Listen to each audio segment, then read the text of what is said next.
Let me just make a quick introduction to what I'm doing today. We have done a bit of a shift between the lecture that was supposed to be on Monday and today. I originally thought of these things as largely towards an Iranist or an audience that looks at Iran or has looked at Iran already, and I was trying to emanate out of Iran and try to bring in things that often I find missing in the Iranian world itself.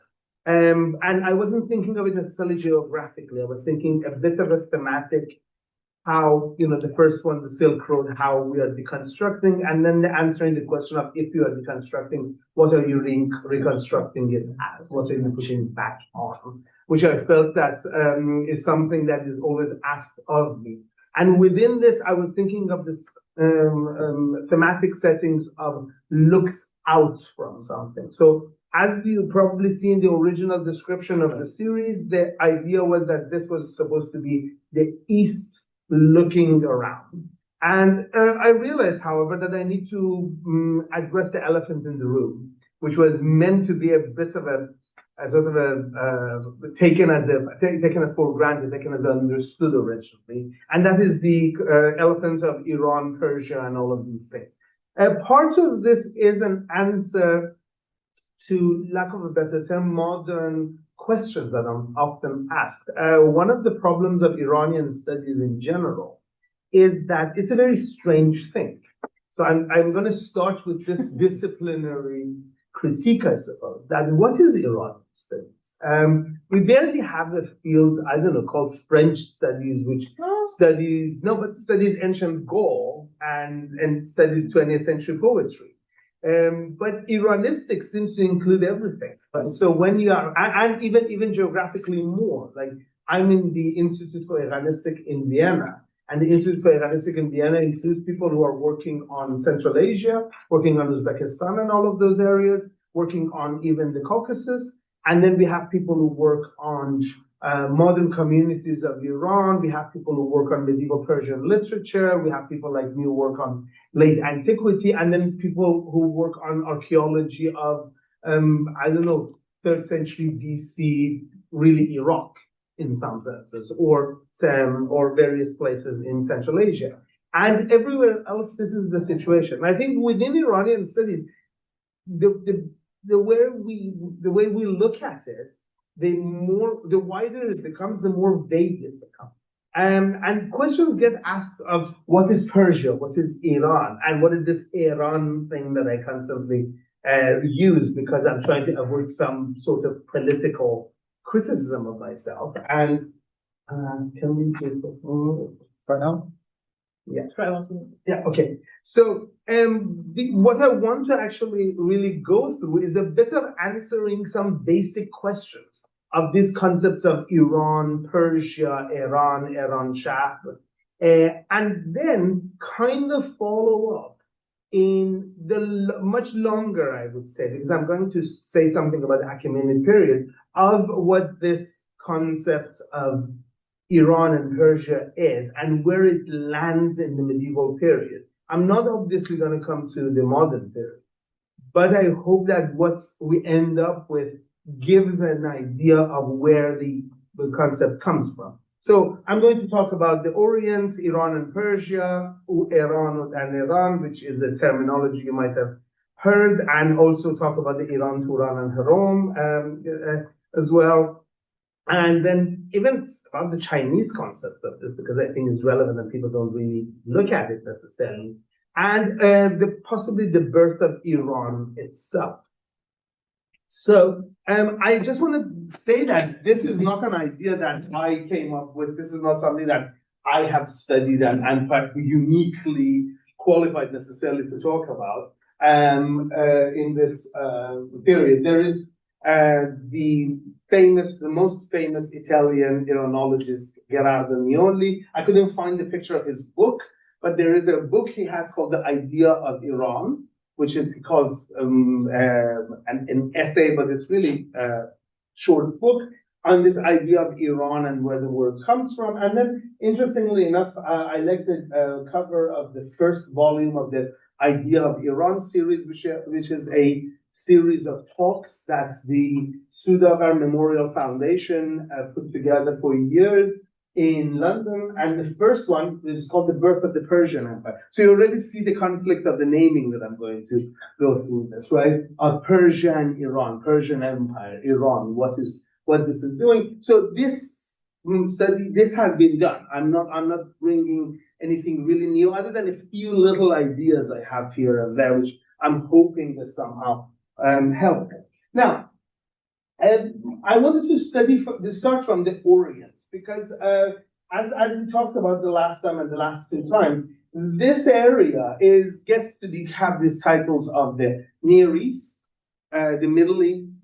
You know, this is an aside. You notice that whenever we are talking about ancient period, we say Near East. So Egypt and Mesopotamia and even Iran, it becomes part of the study of ancient Near East, right? Because the east of the ancient, as I said before, is this east of Greece, right? So from the Greek point of view, this very much becomes an ancient Near East. But now in the modern parlance, when we talk about the area of Iraq, it's,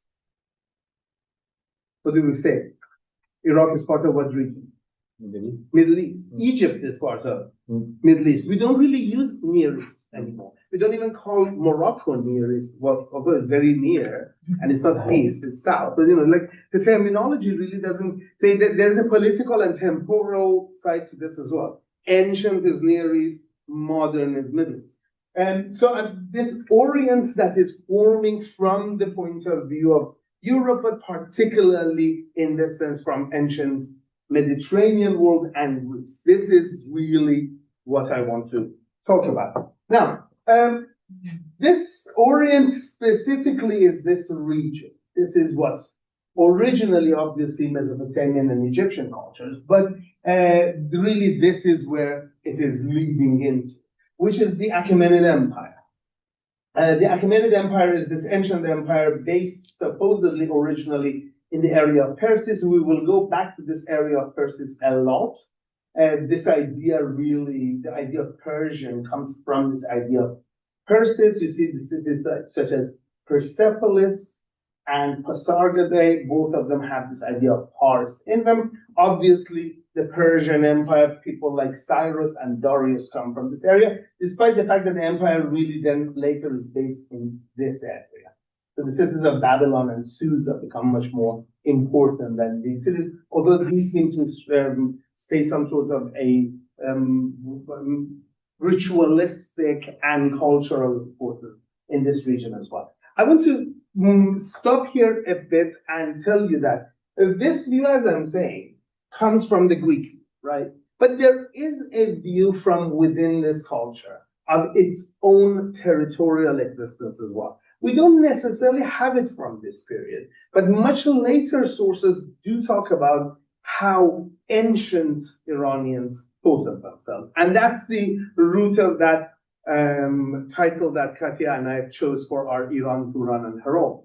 So there is this mythological story that I will mention in the back of this and lies behind this whole series, is that there is an ancient hero king called Phreophona, or later called Feridun, who divides the world between, yes, that's it, actually, right.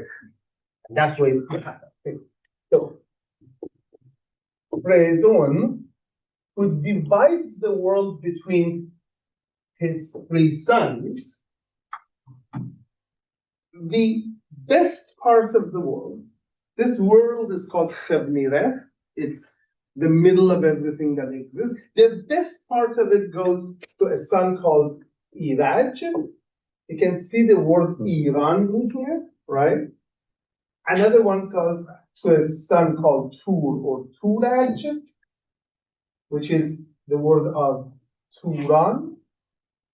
And another part goes to Salm, which is in later period really gets associated with Hrom. You can see that Hrom is the Middle Persian pronunciation of the word Rome, and it actually comes from Greek writing of the name. because this is often transcribed in Latin as RH.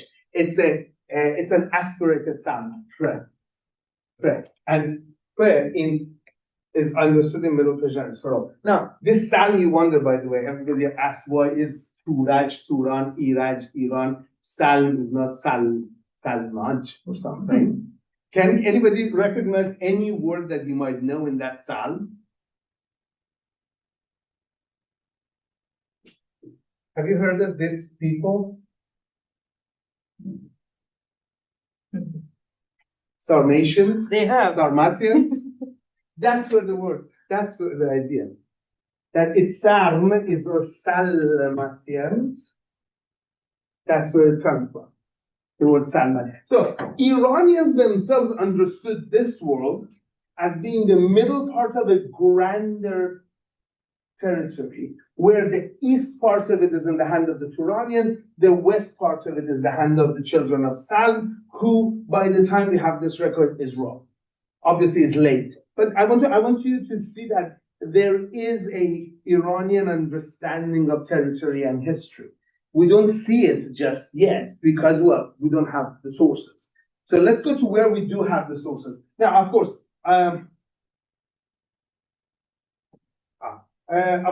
the first familiarity of these Western sources with this world comes from the tale of these wars that I have mentioned twice before, so you will see as well. This is the most famous one. I love this painting of David, which is the Spartans in the Battle of Thermopylae. Right, so they are waiting for this, and generally the Battle of Thermopylae is an entire lecture by itself as well. It's a very interesting depiction. The thing is, there is no Persian depiction of these wars. There is nothing on the Achaemenid side that talks about these wars at all. We do have visual presence from the Achaemenids themselves, but we don't really have anything about the wars. There are people, I like the colorful ones, so I showed you the Persian ones, but there are pictures of people from different places. There are carvings of different people from different places, and you can see something here. So this is the famous relief and inscription of Darius, the Achaemenid emperor, and these are the various captives that he mentions in this inscription. This inscription is basically Sumerian, Elamite, and then Old Persian, which is written in cuneiform script. You can see this one is actually very iconic. This one, you see there, he has a hat. It's called the Sakatigrahauda, the Scythians with a pointy hat. So you can see that he literally has the pointy hat, headgear. And the rest of them are the Elamites and the Persians and whatever he has been fighting against. So there's this local idea of itself. And this local idea is very interesting. Let's read some of these things together.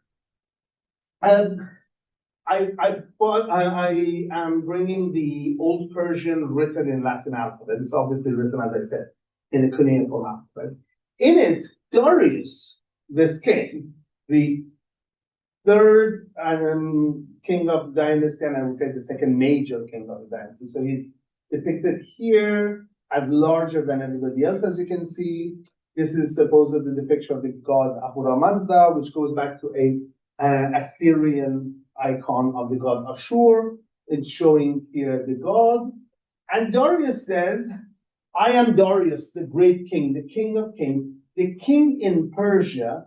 This is my take on it, so don't necessarily quote it. This is what people usually translate that. The king who is of Pars, of the region of Pars, the king of countries. So Adam De'Arabausha Khashayafia Vazarka, Khashayafia Nam, Khashayafia Parsai, Khashayafia Dafyunam.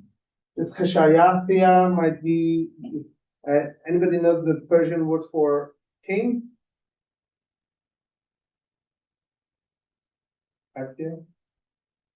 Shah.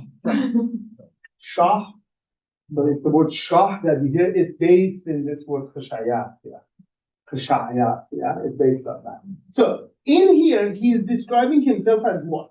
King of kings, obviously, we will talk about this. The great king, yes. but he's the king from a place or a king in a particular place, right?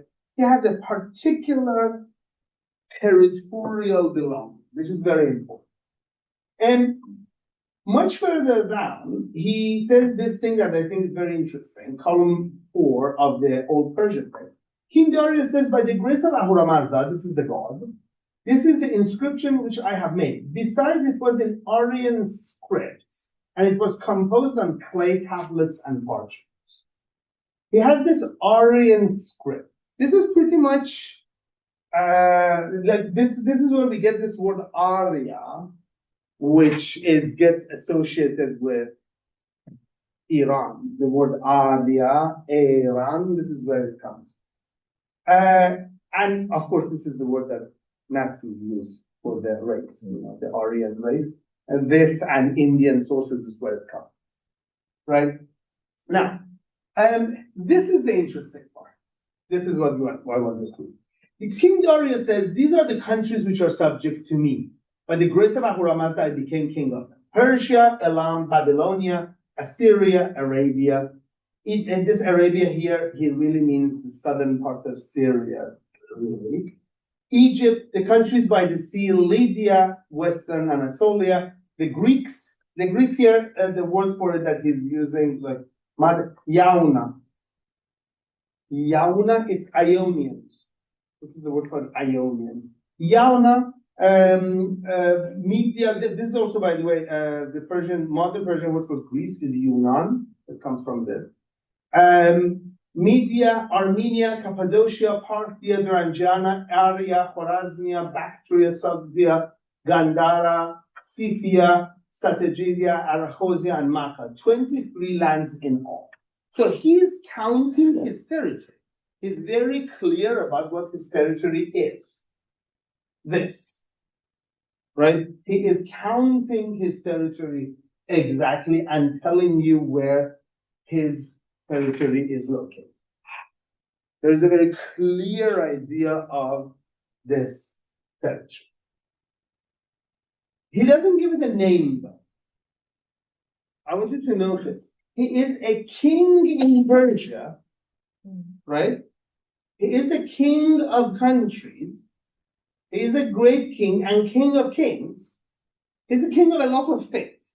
But he's not the king of this grand land. This Persia is only the first one he starts with. You notice this. He's not the emperor of Rome. He's not the emperor of Romans. Right? He is the king in Persia and became the king of all of these 23 lands. So this idea of the self for him, notice that at the same time, Greeks start writing about him as the Persian king. And then from that expression, the idea that the territory of the Persian king is Persian is born. And this is very important. So there is a word Persia forming at this point, start to form it, but as an exonym, as an outside name for this territory. This is not any word that the people within that territory seem to be using to refer to the entire territory. Okay? Now, of course, we know what happens 150 years, 108 years after this. Alexander the Great attacks, takes over the entire empire. I have arguments about how far he goes, but we assume from much later historians that this is the entire area that he conquers. And then it becomes the empire of the Diadochi, which are the empire of the successors of Alexander, and then finally falls to this. The big empire becomes the empire of Ptolemy. This entire area also gets added to the empire of Seleucus, which becomes the Seleucid Empire. Seleucus actually takes over this area. Antioch becomes the capital of the Seleucids. Originally, it's in Seleucia, north of Babylon, then becomes Antioch, this entire area, and this becomes the kingdoms that succeed the Achaemenids. I'm going very quickly for after the Achaemenids. This is a coin of the Seleucids, so you can see it is Greek, right? Anybody wants to read this? Anybody wants to read this name? Alexander. Alexandru. What form is it? Genitive. So it is of King Alexander. Right? So of King, this is a coin of King Alexander. This is based on an Athenian drachma, which becomes the sort of standard coin of that region. And then finally we fall into this very weird mapped kingdom, kind of ignored these areas. Whoever was making this map was very nationalistic of somewhere. I'm not sure where he was nationalistic about, but he's just very generous in giving this map. The empire of the Seleucids later gets taken over by what is called the empire of the Parthians or the Arsacids. I'm going quickly over this because this is not really my concern. Obviously, I'm trying to get to the first millennium. I only am putting this on because I want to show you that this empire is very much has the characteristic of that king of kings. Remember, king of kings, right? He has kingdoms with him. Kingdom of Persia, well, this one, the kingdom of Armenia, the kingdom of Commagene, kingdom of the Media Atropatene, and kingdom of Kharasin and Elymais, and in the east as well. So I want to just show you this before I go ahead. I like this map a bit better because it's kind of showing how the Parthian Arsacid Empire is set up into little districts, which each one of them seem to be having their own local rulers, and the Arsacid king of kings is really literally king over several kings. Like there are kings under. The problem with Arsacids, by the way, is that we don't have any sources for them, including they seem to have left us nothing written. Despite that tradition of inscription that comes before them, and as you see, will come after them, they haven't left us many things. But notice this is another coin of them. This is not a very good one, but this is, again, it says Basileus. All of them refer to themselves as Arsaku, as Basileus Arsaces, King Arsaces, various, but you see this is Mithridates the first of the Arsacid Empire. It's very much based on that Seleucid coin that we saw before, right? It looks familiar. It has maybe some, you could argue, some features that are Arsacid, but not really shows a Jupiter, shows Zeus at the back as the god enthroned, and it's very, in some senses, very familiar to us. This is Mithridates II. As you can see, this becomes the image of a warrior sitting with a bow becomes very characteristic. These inscriptions that are in Greek slowly become less and less legible. So this is the coin of Orodes II. He is the king at Carrhae. Remember the Battle of Carrhae from last time, from Crassus getting killed? He is the king that is ruling. He is the king supposedly watching a performance of Euripides' play and uses the head of Crassus as a play. Like, this is him, right? Now, interestingly enough, I don't want to talk about them. The reason I brought them is this. This map is good as well. Because this region of Persis, in this question of who is where and what they are doing, this region of Persis plays very interesting role. But notice, these kingdoms, they are in the Parthian kingdom, there is a Kharasin kingdom, there is a Susiana kingdom. These are all little Adiabini, Media Atropatene, Armenia, all of these little places. The east, we will talk about later. This Sogdian and Kushan Empire is the subject of the next time that we are talking about. But in this region, notice that there are all sorts of people running around. This is somebody called Sarpadones, the king of Indo-Parthia, which is this region, a region of really the central and southern Afghanistan today. This is central and southern Afghanistan. And then you have Kamnaskiris, I would drop them in here, Kamnaskir, who is the king of Elymais, is the king of the region that is here, so Ziana or Elymais. Here, but the ones that I would like to go back to are these guys in Persis. Why? Because notice something.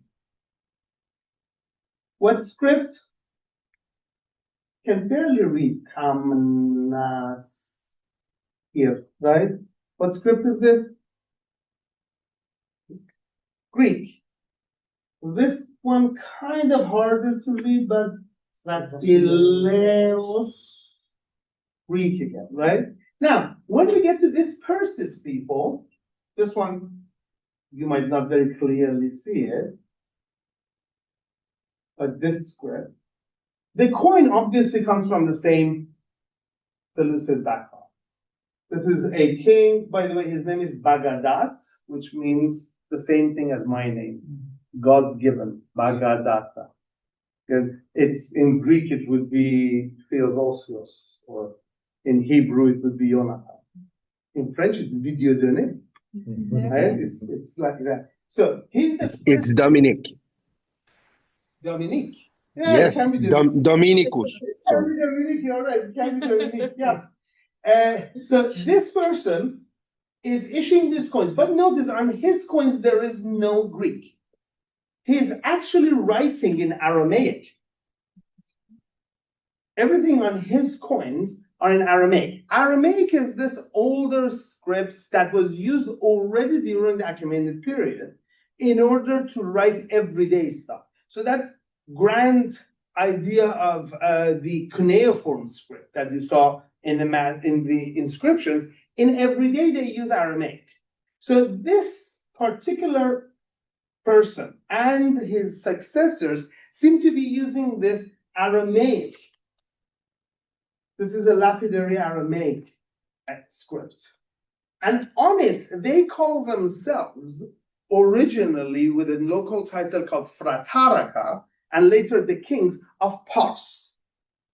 So you notice that Darius was calling himself king of Persia or king in Persia, or in my opinion, a king from Pars, from Persis, right? A king who is in Persis, who's from Persis. And these guys very clearly call themselves king of Pars, of this particular region. Now, we can discuss a lot. We don't know what this building is. It has gotten interpreted as a building that I will show you in a second, that it might be that there is some sort of a ritual religious reason for its existence, that the king is standing guard against fire, that this is the Zoroastrian fire that is up there. The art historical interpretations are very varied, and I'm not going to get into them, but that's sort of what, for me, what is very significant is that despite the fact that the obverse comes from a Greek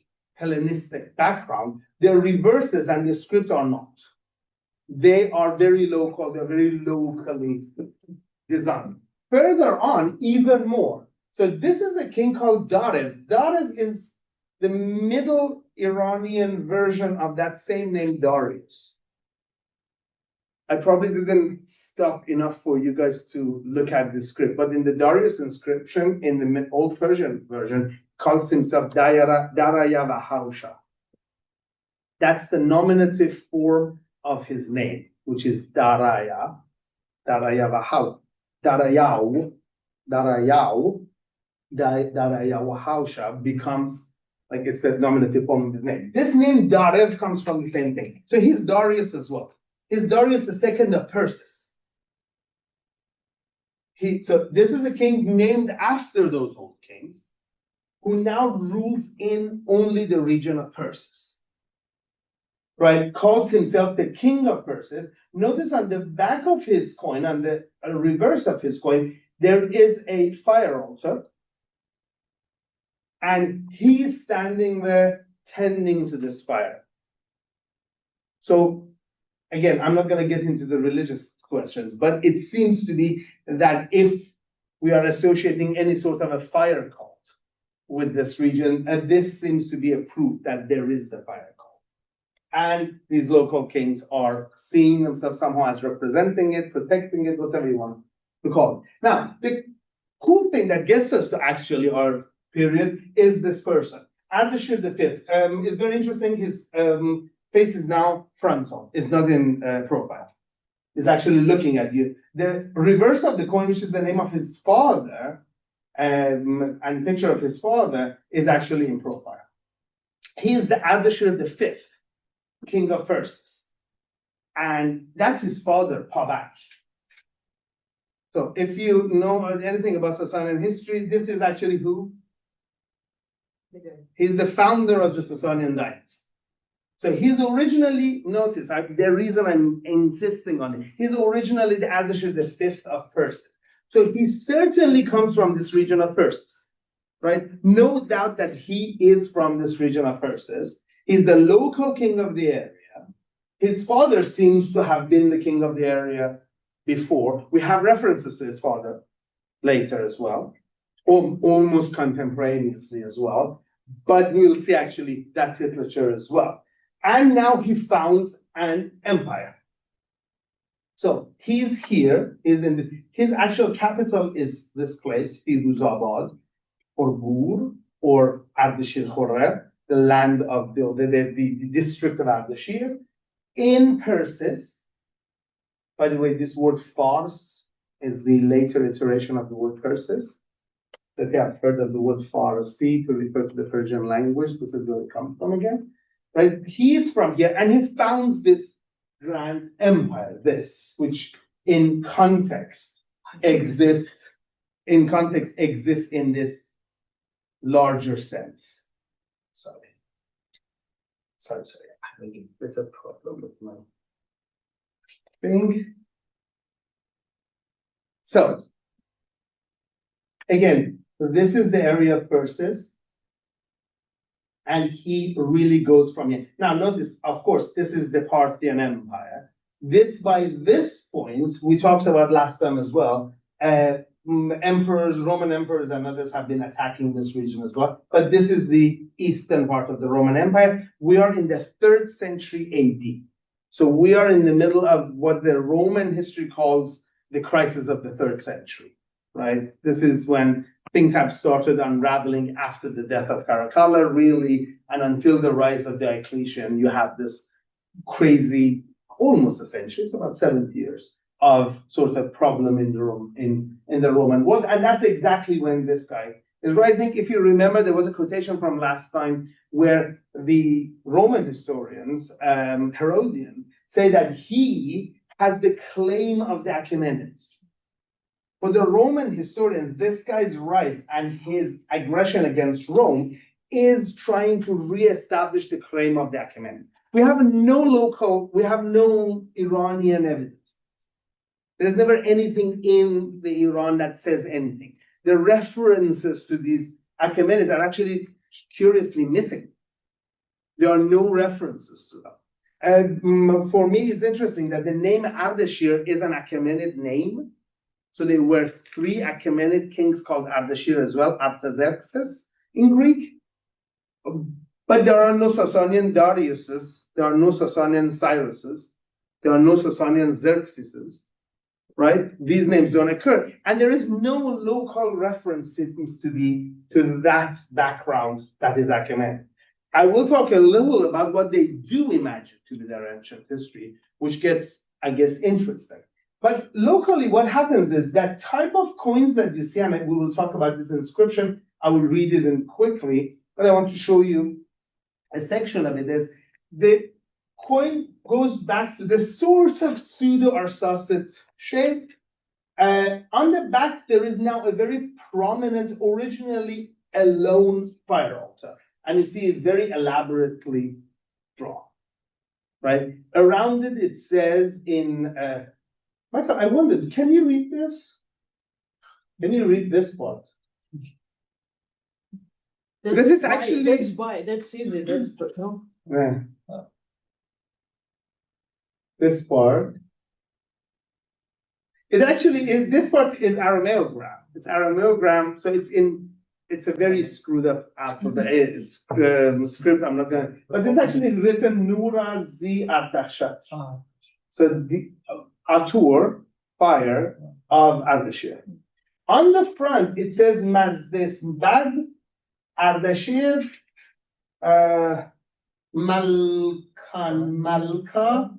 Ērān, Uchip as Yazdan, right? I will talk about this title, but he's written that this becomes his coin. What I want to quickly make a reference to next time is that one of the things that I think is going on, despite what Herodian says, despite what we hear everywhere, that the first sort of focus of Sasanians is towards the West.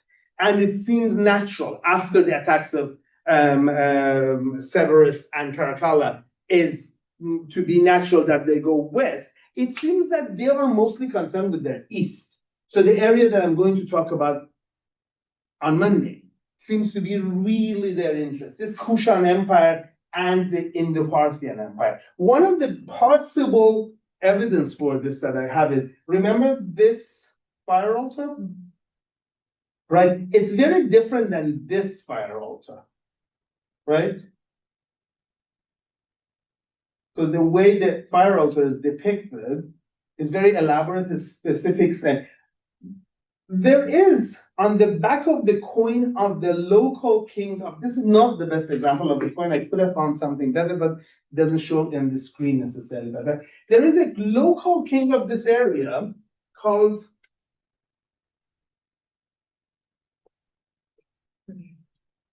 Barn Sasan.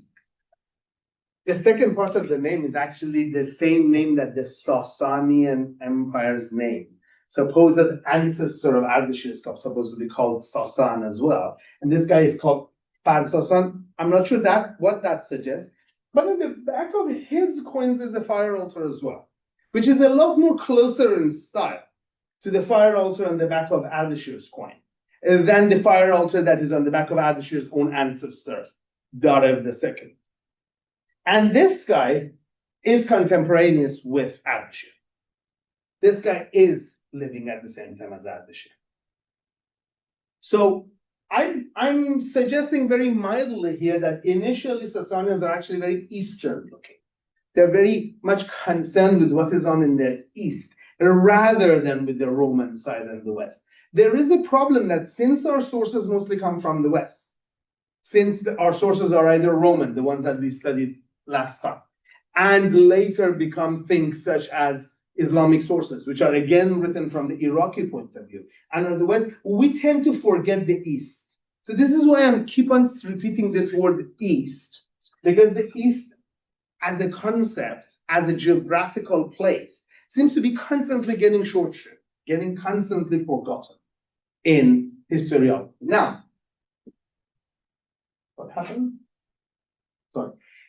Now, the coins and the history of the son of this founder, Shapur I, is well known, and we are going to stop again their talk. This is a gold issue. Gold is very rare in the Sasanian Empire. The Sasanians usually only issue silver coins. I just like this one because it's very clear. It probably didn't circulate. That's why it has remained so well, because it didn't go to people's pockets and come out. It's very fresh and new, despite the fact that it's 1,800 years old. It's still kind of everything is clear in it. You can read it much better. On the back, notice the fire altar, but now has two kings, two attendants, two protectors, whatever you want to call them. Always, there is always that the head of at least the crown of one of these is very much like the crown of the king.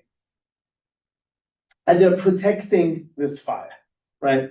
Now, we of course know him from this that I showed you last time around, right? This relief. Now, in front of this relief, right? So if you are this, yeah, it's right. It should be here. The relief is right here on the mountain, right over front. In front of it, there is this weird building. Now, what this weird building is it this? Is it that? We don't really know. Some people think it is. But on this, the important thing on this building is that on it there are three inscriptions in Greek, which has been the language since the time of the Seleucids as one of the official languages. It's in Parthian. This is very unusual. So the most major text and earlier, like the biggest, earliest text we have in Parthian, the language of the Parthian or Sassanid Empire is actually from the Sasanian period. There are Parthian pieces in Parthian from the Parthian period as well. And almost at the same time, we have Parthian writings of the Prophet Mani, the founder of Manichaeism. But like this is one of the most major texts in the Parthian language. And it's actually written in the early Sasanian period. And the third version is in Middle Persian. Middle Persian is the language, is the middle version of the language that we saw in the inscription of Darius, right? Now, this is the Middle Persian. Now, let's read this one as well. I have put the Middle Persian version and the Greek version at the bottom if you want to look at it, and this is the translation. So, I am the Mazda worshipping Lord by Mazdesn, Shapur, King of Kings of Ērān and Ērān. I don't translate this because I want to talk about it.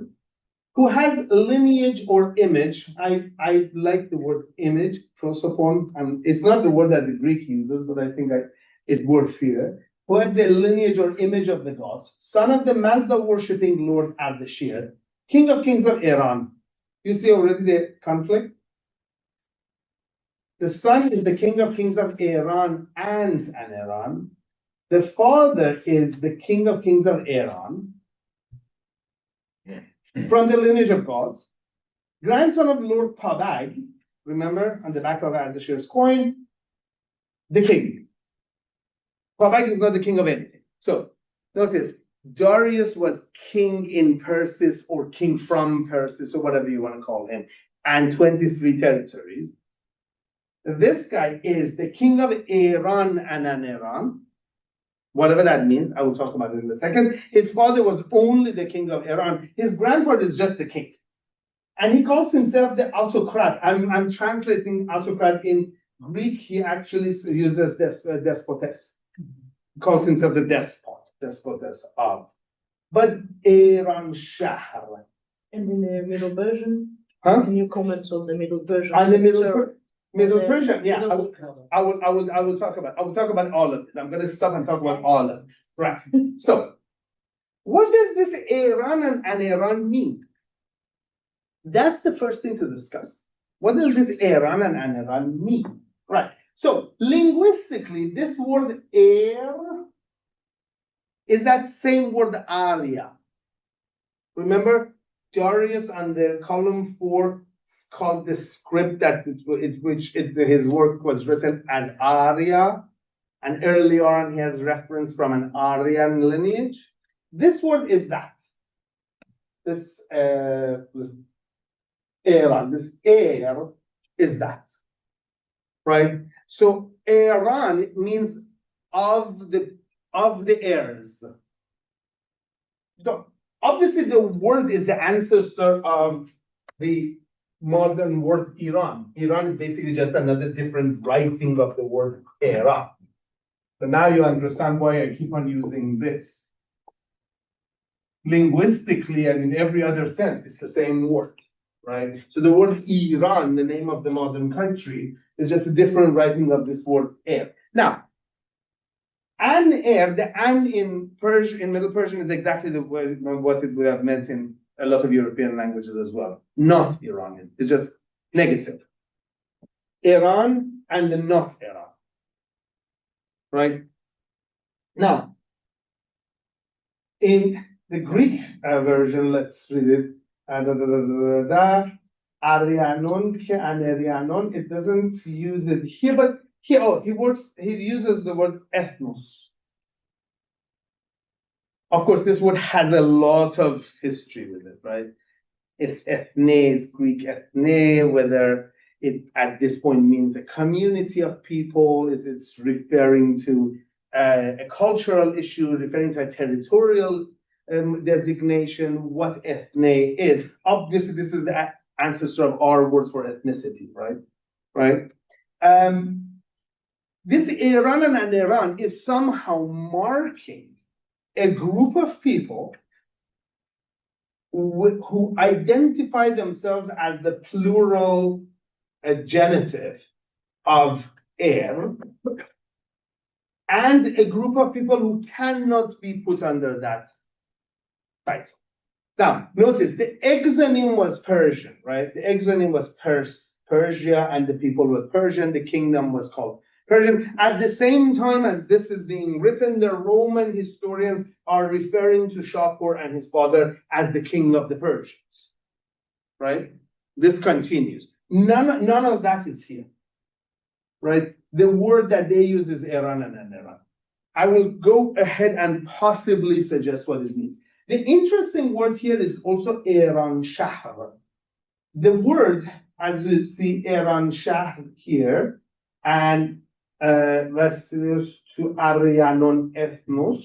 So the Shahr part really doesn't translate here. Because Shahr in Persian is actually the word that means a domain. Means the territory of. It's the modern Persian word for a city, right? That's what they call a city in modern Persian, right? Shahr is a city. So it means the domain of the air.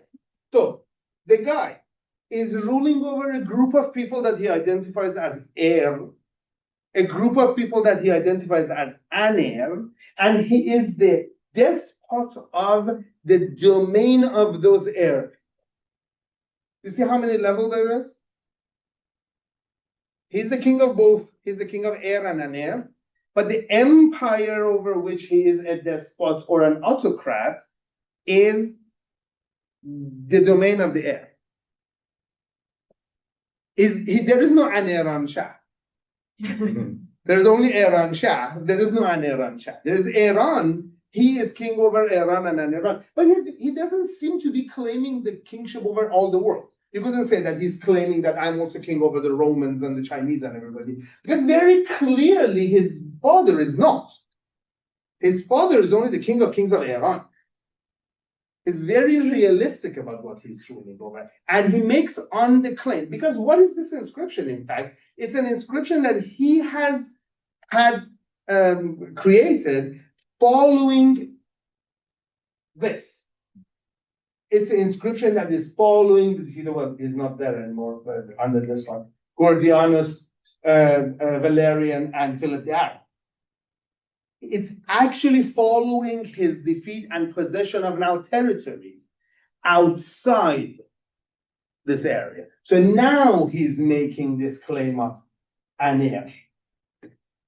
But the kingdom is called Ērānshahr. Now you said about the title. The title is Khwadai or Khwadai. Again, part of the, Khwadai here, Khodadad, Khoda is the same word. It actually really I think it's a calque of autocrat. I think it's a calque of Greek autokrator. Self-doer. Somebody who does something by himself. So self-reliant, self-acting, free-acting, somebody who acts on their own accord, and they don't have any authority over them. So the highest authority, so autokrator, Khwadai. The word becomes a common word in Persian, despite the fact that in modern Persian it means God. It also just means the lord of something. I like the fact that a ship captain in Persian is nakhoda, means the god or the lord of the ship.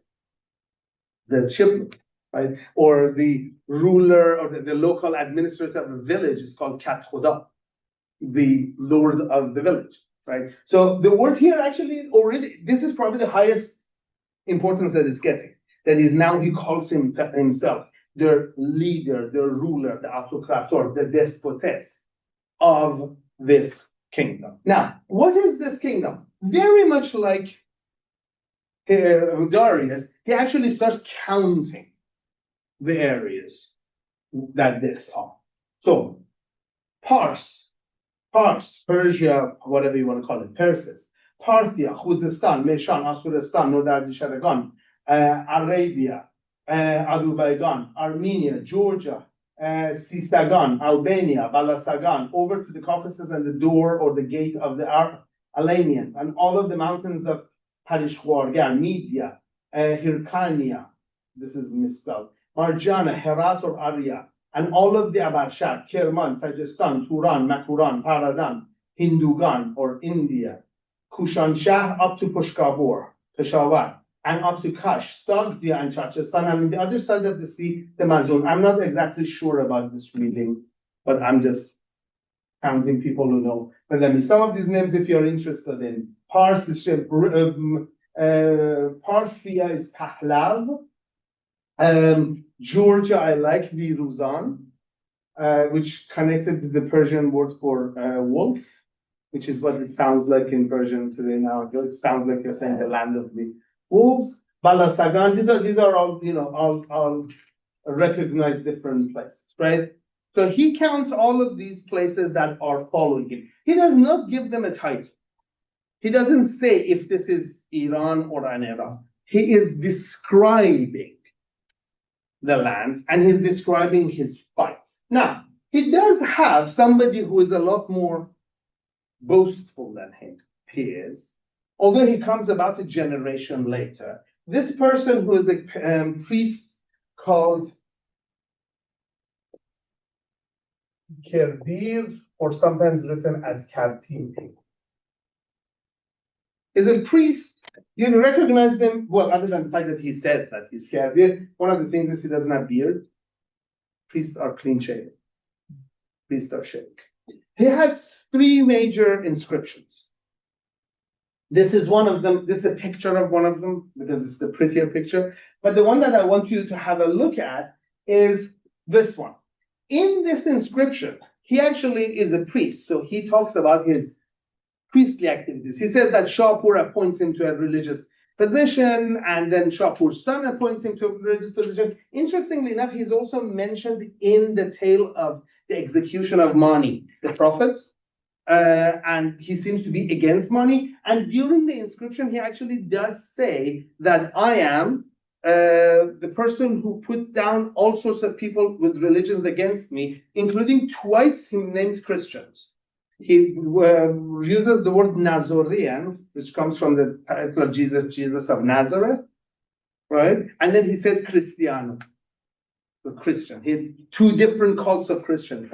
So he's persecuting and trying to establish his own religion.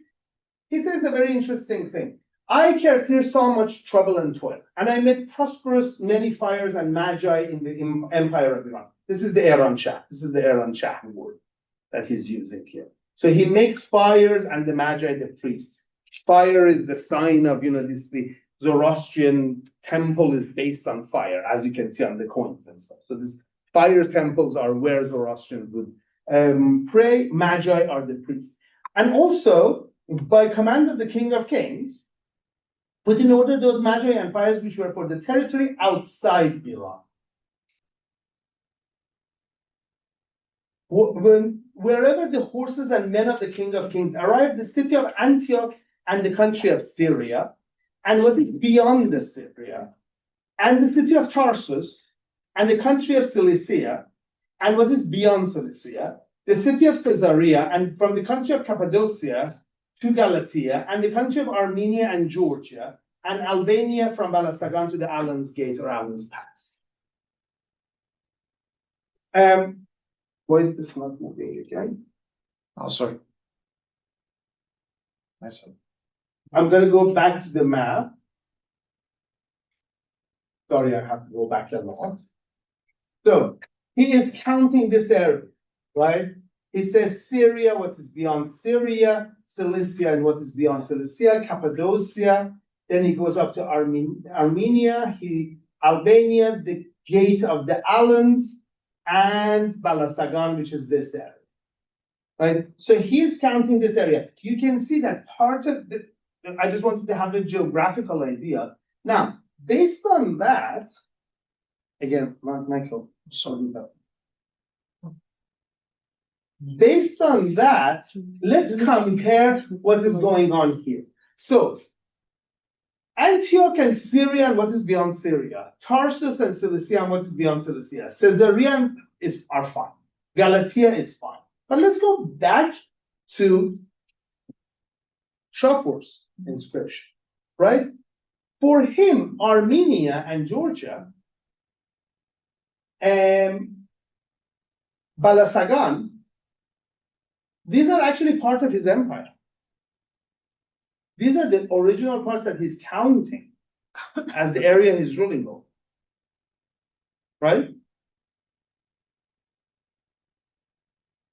here, it seems to be the places that are outside Iran. So for Kerdir, certain places are outside Iran in this territory when he's counting. And there are some of the same places that Shapur has counted inside. It's counted as it. I think the difference here lies in the fact that we don't have an Ērānshahr. Even Shapur is claiming that he rules over Ērān and Ērān.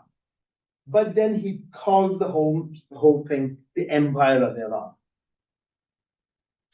I'm thinking here that for Shapur, by the time of Shapur, the title of Ērānshahr has become a larger thing, that as a title of an empire means anywhere he is ruling, while Ērān and Ērān are specifically talking about people.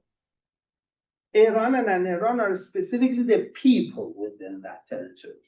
And of course, some of those people are Ēr, and what that Ēr means, let's not talk about now here because it's just too complicated. And some of those people are Aner, which fit what he's talking about outside the Ēr. Here it's Shah, the empire, the translation. Yeah, that's Empire of Iran, that's Shah, but here, outside Iran, he uses Aner, right? For him, Aner means places specifically that they are not Ēr, like Cilicia and Caesarea, but also for whatever reason he considers Armenia and Georgia and Albania to be outside this as well. Notice, this is before any religious shift has happened in the Caucasus. This is before Christianity enters Armenia, right? So you can't have a religious idea necessarily, right? So I think the word Ērānshahr during the time of Shapur has really come to mean something of a larger territory over which the emperor rules, which can include both the Ēr and the Aner people. And he is the Lord of all. There is another very interesting and weird inscription that we should be talking about. This is how it was actually. It's not even like this anymore. It was a tower at one point, somewhere on the border. It's exactly on the border of Iran and Iraq right now, in the Iraqi Kurdistan. It's called Paikuli inscription, and it fell apart before we could actually recover it. So it has these blocks, and believe it or not, on these blocks there are inscriptions in two languages, Middle Persian and Parthi. Let's actually talk about some of these things in these inscriptions. The first, this inscription is from the son of Shapur, called Nasir. He calls himself, like his father, I'm the Mazdiest and Majesty, King of Kings of Iran and Ērān, whose origin is from the god, same thing. Son of the Mazdiest and Mazda worshipping Majesty Shapur, King of Kings of Iran and Ērān, whose origin is from God, grandson of the Majesty Ardu. So this is standard, no problem. In line 7, he has may the King of Kings graciously move from Armenia hither to Ērānshahr. So he, before becoming the King of Kings, is the local king of Armenia. We know this. He's called the Buzurg Armen Shah, the great king of Armenia. But now, here, very clearly, Armenia stands outside Ērānshahr. So it's actually closer to Kerdir's idea, right? So that whole Ērānshahr here, for him, Armenia is not within the concept of Ērānshahr. He has limits to it. Further down in the Parthian section, he says, whom you by your grace have been made greatest lord and ruler of Ērānshahr and an Ērānshahr. There is an Ērānshahr. Right? So there is, at least in some context, there is an Ērānshahr. There is a territory which he now claims to be the greatest lord and ruler, but is not an Ērānshahr, it's an Ērānshahr. The third section of it is very interesting. I love this one. Now, what he's doing here, I'm not going to go through all of it, but I'm just going to point out certain sections of this for you. He is actually counting all the people who come to pay him respect, are in his courts, they are his retinue, they are his courtiers, right? And he's counting all of those and he's very happy about them and he says that they are loyal to me, they remain landholders and stay by my advice and counsel. Fine. But now, notice the stuff he says about who they are. There are some regular people. There's a king of Kushan, which we will talk about next week, which is very important. King of Kharazm, which nobody has yet counted as their own thing. And there are some kings named by name. But then there is a king of Makuran, one of the regions that Shapur has claimed that he's the king of kings of. Now, there is a Persian king of Makuran, king of Turan,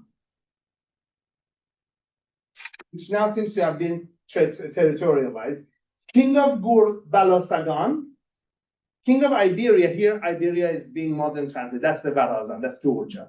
King of Georgia, king of Sisagan, King Tirdad, a Persian, Amru, king of the Lakhmids, is now an Arabic name, king of a group of people, the Lakhmids, which we will talk about later.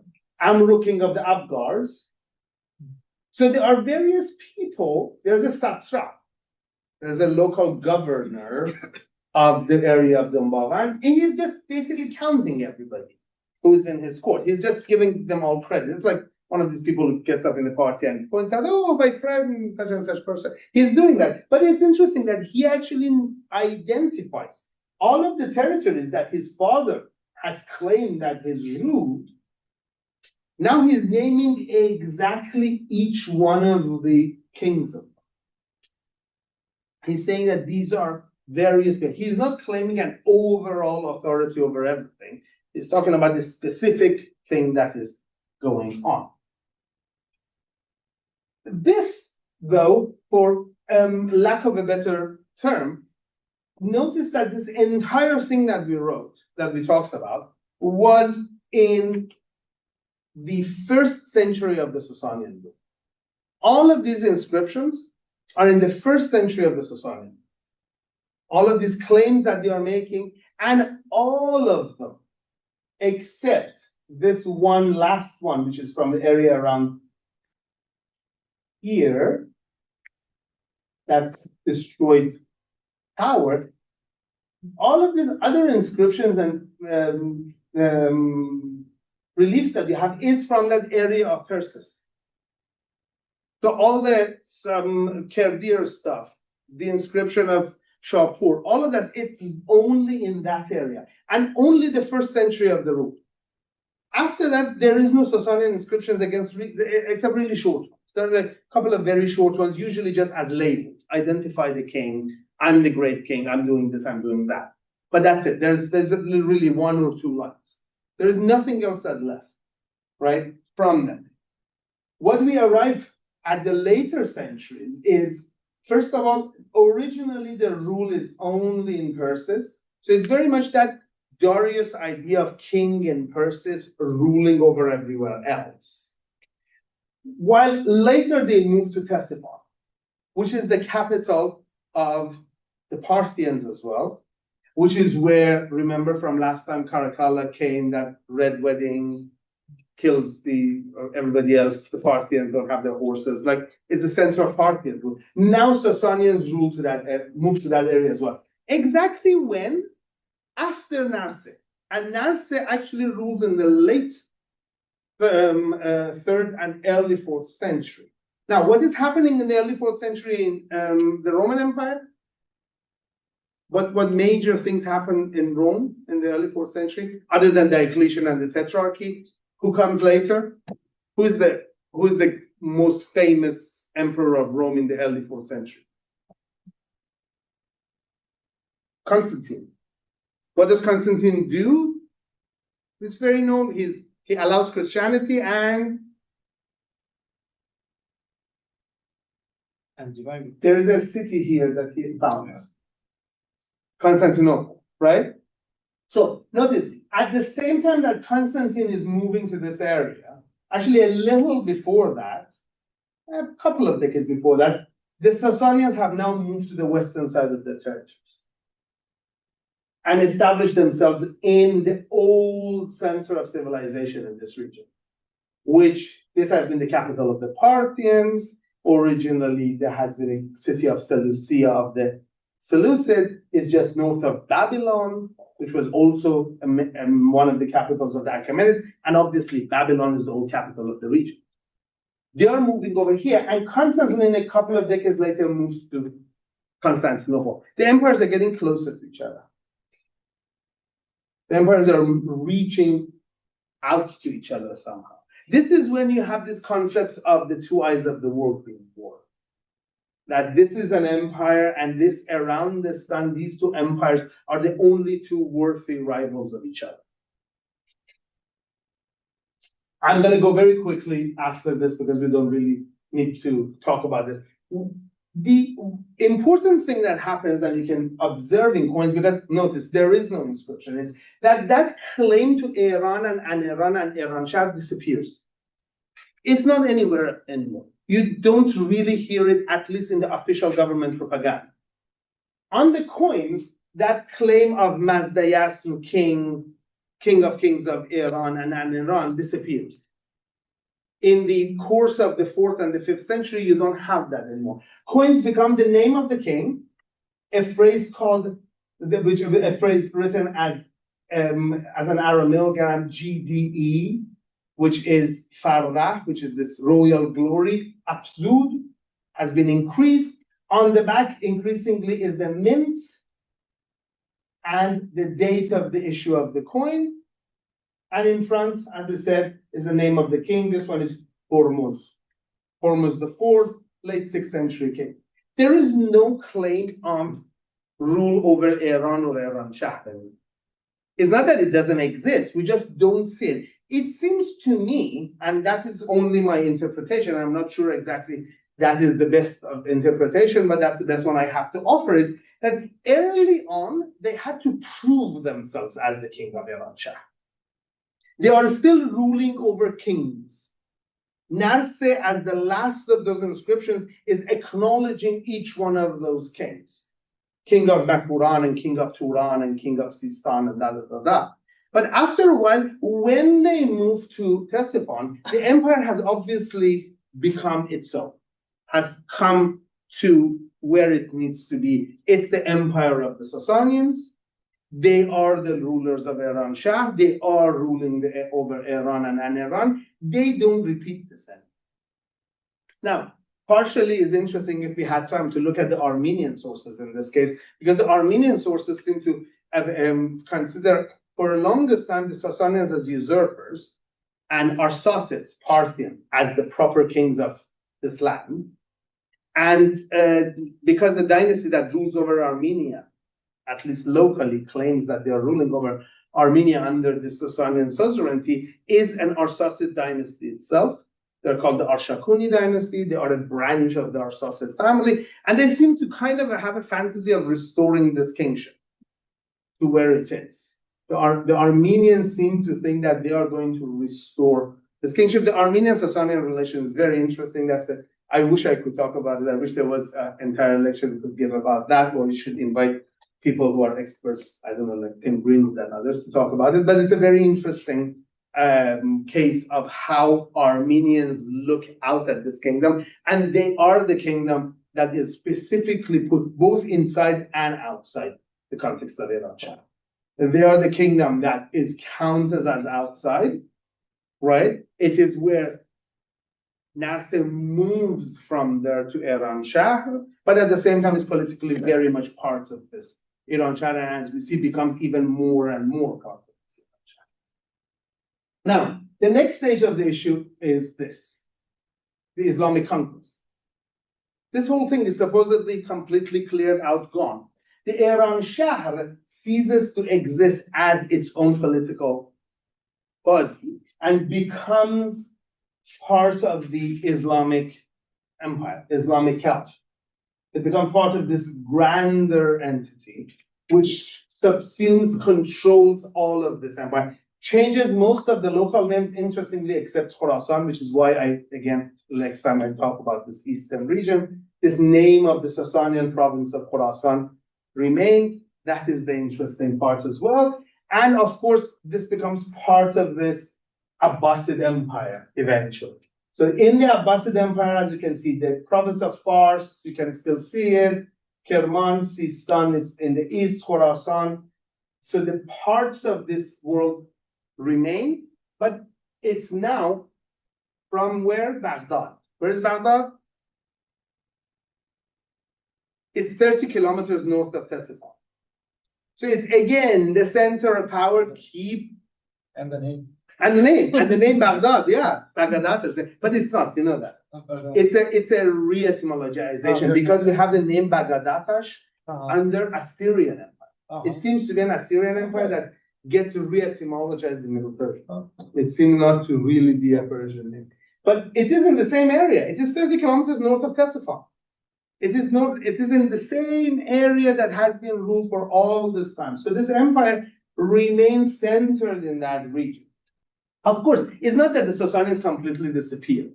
If we imagine the Arshakuni kingdom of Armenia to be a smaller version of the Arsacid Empire that was pushed out by the Sasanians, we could have a bit of the same look to this area. So, you see this? This is the area that in Shapur's inscription, he calls all of Parishwargar for. All of the mountains of Parishwargar. Now, in the early Islamic period, this region, because it is beyond this really high mountains, so the tallest mountain in Ērān, which is here, is 5,400 something meters tall. It's quite high. This area is quite hard to pass. There are few paths through the mountain. So early Muslims really never get to this area. They never manage to really conquer this area. And they create a sort of a micro-Sasanian state in that region. And I'm calling it a micro-Sasanian state because of this. Because look, the coin, you recognize it, right? So you have the head of the king with a very elaborate crown. You have the fire altar with the fire attendants. You have, like the Sasanian coins, this is the date of issue, which is dated from the rule of the last Sasanian emperor Yazid III. This is the place of issue. This is the name of the king. This is the phrase, the farra has been increased. But this continues to be issued for 100 something years after the Sasanians are gone, right? So I'm suggesting that if Armenia is a reduced Arsacid state, these guys are a reduced Sasanian state, and this is where I want to kind of lead us to. The existence of these are called historically, for those of you who might want, these are called rump states. Usually remnants of something. It's a rump state, is a state that is ruling over a much reduced territory but has the same claim. So this rump state actually seems to be keeping some of that memory of that old kingship, that grand rule going. And we can see it when in the 9th century, when the Abbasid Caliphate starts to break down following the death of the Caliph al-Mutawakkil, all of these marginal areas, including this area, but also the east, starts forming its own states as well. And of course, two big kingdoms emerged: the kingdom of the Samanids, which is centered in Bukhara, in modern day Uzbekistan, very good, and the state of the Buyids, which is, for all practical purposes, either based in Baghdad or Isfahan, Iraq or Iran of today. And both of them preserve stuff that we might want to consider the legacy of the Sasanians and their empire. One of them is I will give for anybody in particular who's watching online and is an expert of this, I'm completely willing to accept that this might not be real. it's so unbelievable that it is kind of unreal. But on the other hand, the Pahlavi on it is so somebody trying to write in Pahlavi, but obviously not knowing how to write, that a modern forger would have been more careful to make it look like. So I'm using a weird logic to say that this might be real. Anyway, this is the coin of a 10th century Buyid ruler. So the ruler of this region. Right? Notice these guys are also there. The guys that we were talking about, this northern Tabaristan rulers. These guys are actually originating from this region. So in political sense, this state really is an outgrowth of this state. Right? In a sense, this is an inlet. So in a sense, if that's a Sasanian rump state, there is a return of a Sasanian state to the center. And this guy is using the titulature that you see on the Sasanian coins and on these Tabaristani coins. This is Qarabsud Shahanshah.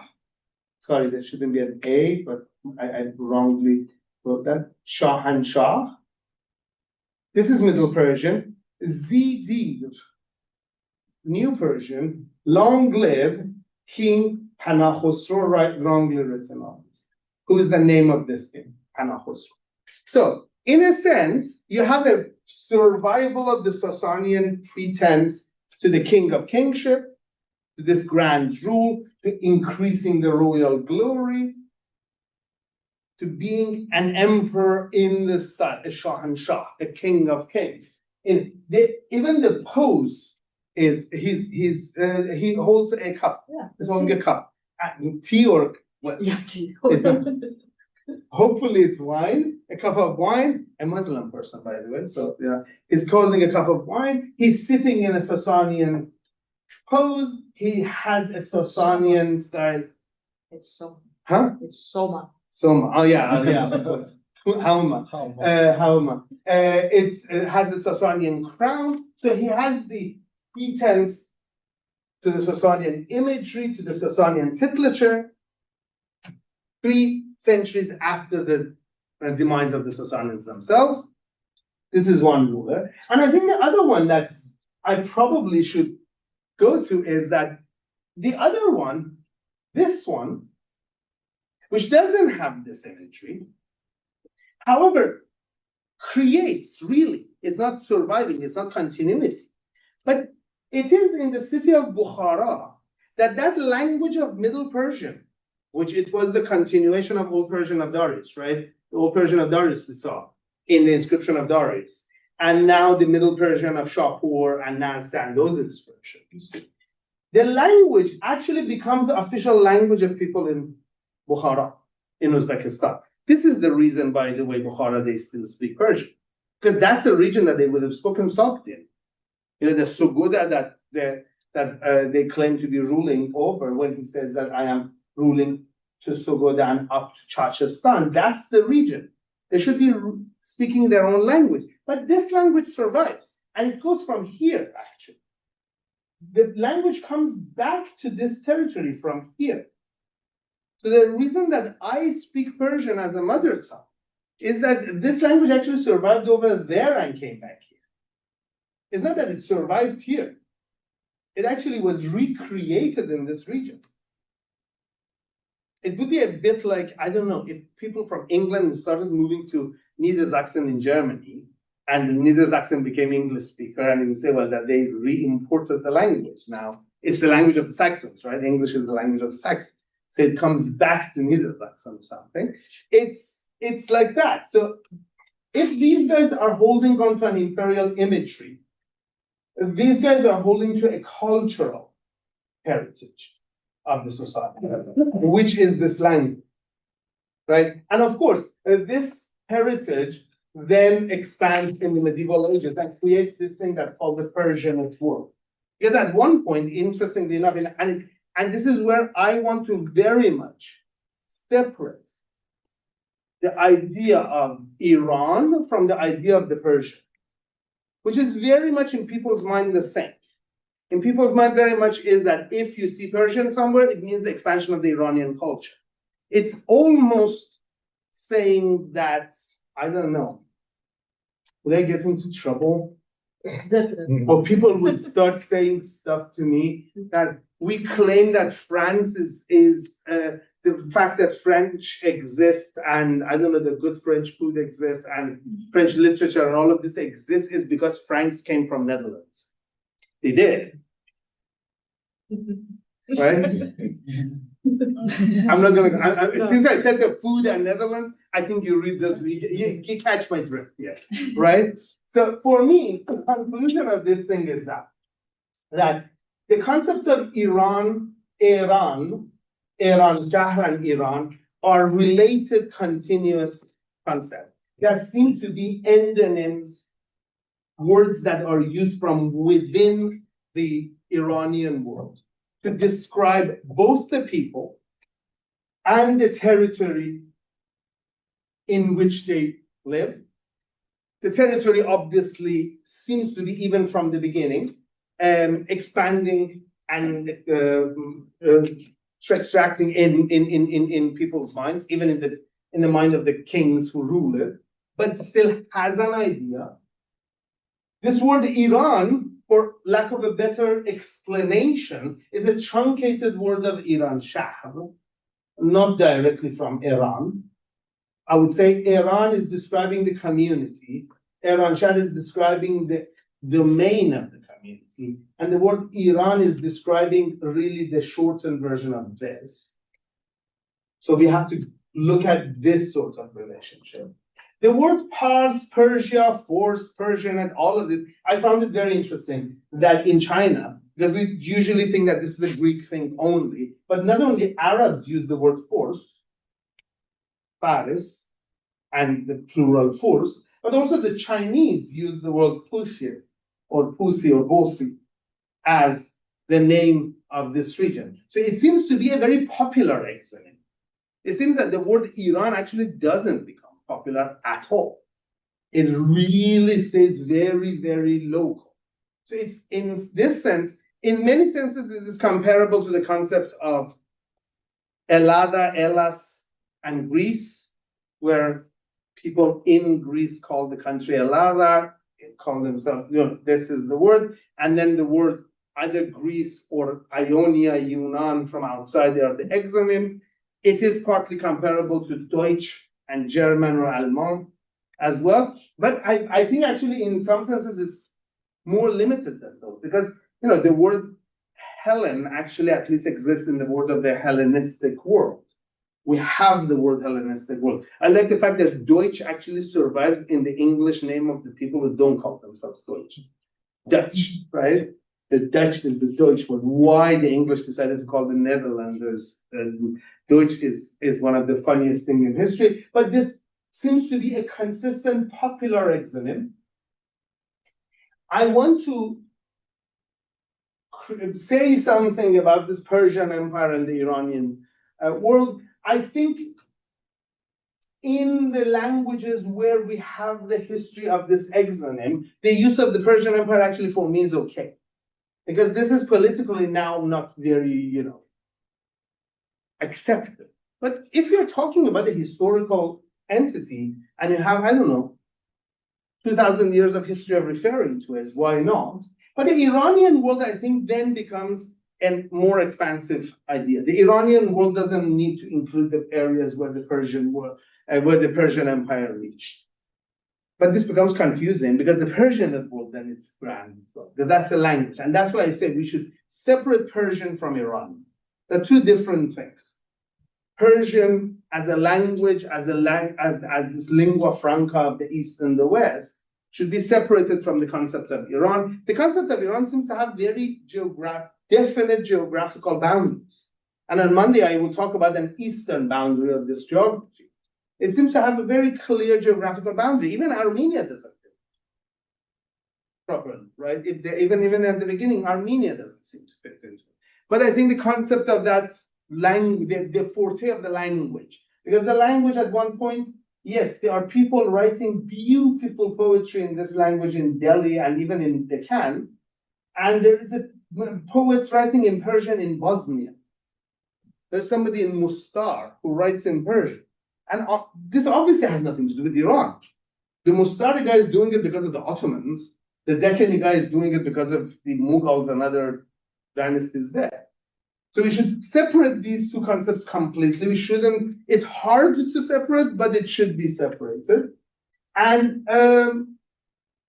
yeah, this is basically what I'm saying, that this Iran concept, because of the expansion of this language idea, because of expansion of this word, then in a very odd way, could have been applied pretty much to anywhere within that historical territory of Iran. So I'm going to end with a very, I guess, controversial suggestion.